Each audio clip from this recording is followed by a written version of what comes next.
신학의 대중화와 신학의 현장화를 추구하는 이신근TV에 오신 여러분을 뜨겁게 환영합니다. 반갑습니다. 그리고 고맙습니다.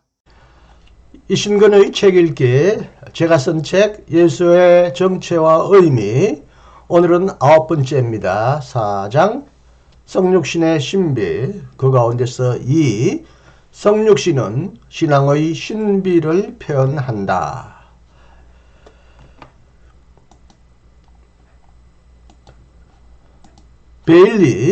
베일리가 쓴 책 God was in Christ, 오래전에 그리스도론이라는 제목으로 한국에 번역 소개된 책.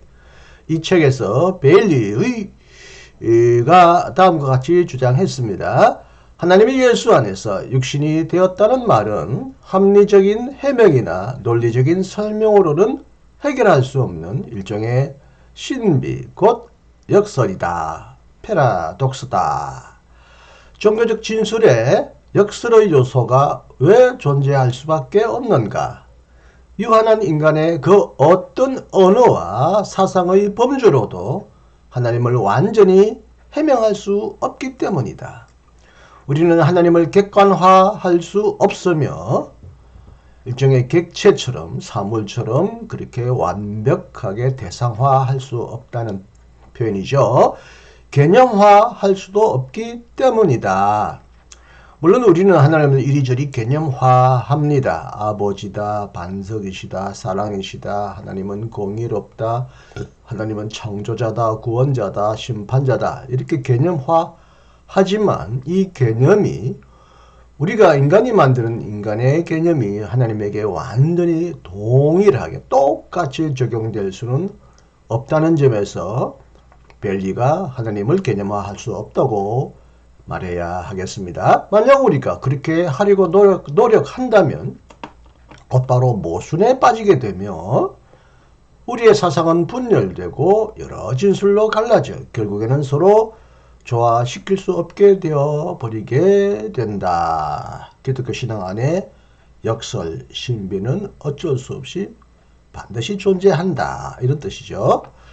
그러므로 하나님에 관한 인간의 바드는 불가피하게 반드시 필연적으로 이율배반과 변증법적 모순을 지니게 마련이다.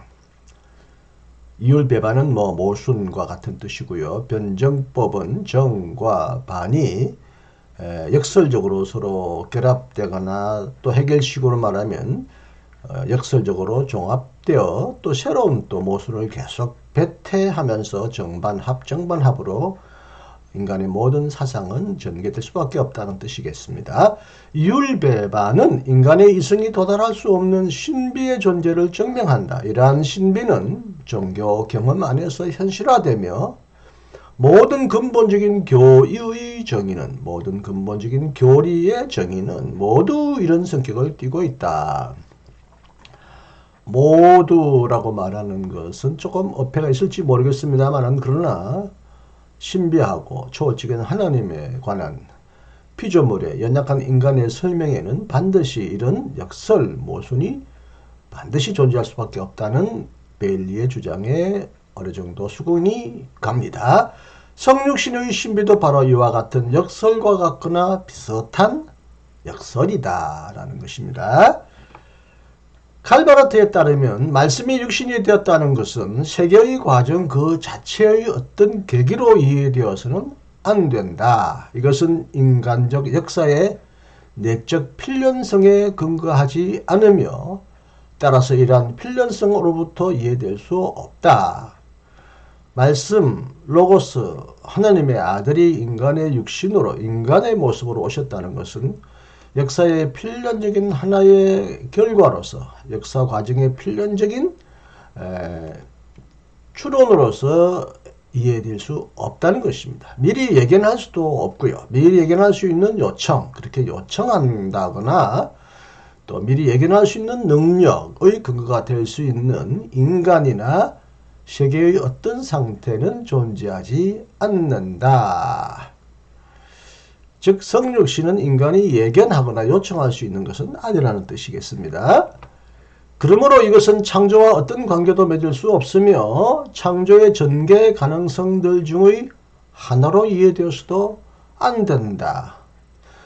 성육신은 어떤 창조, 자연 만물의 어떤 필연적인 결과로서 창조의 하나의 과정으로서 나타난 하나의 그런 마치 식물이 뿌리에서부터 싹을 틔워서 잎을 맺고 꽃을 맺고 그리고 열매를 맺듯이 어떤 역사 과정의 필연적인 결과로서 성육신을 이해할 수도 없다는 거죠.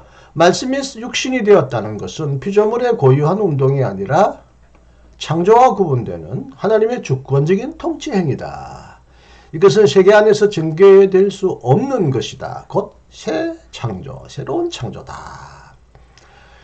흔히 부활을 혹은 만물의 완전한 새로운 갱신을 새 창조라고 말하지만 칼바르트는 흥미롭게도 말씀이 육신된 이 사건도 하나님의 새로운 창조라고 표현합니다. 이것은 말씀이 신적인 하나님의 자유 안에서 발생한 것이다. 이것은 기적의 행위이며 진리신 하나님의 자비로운 행위다.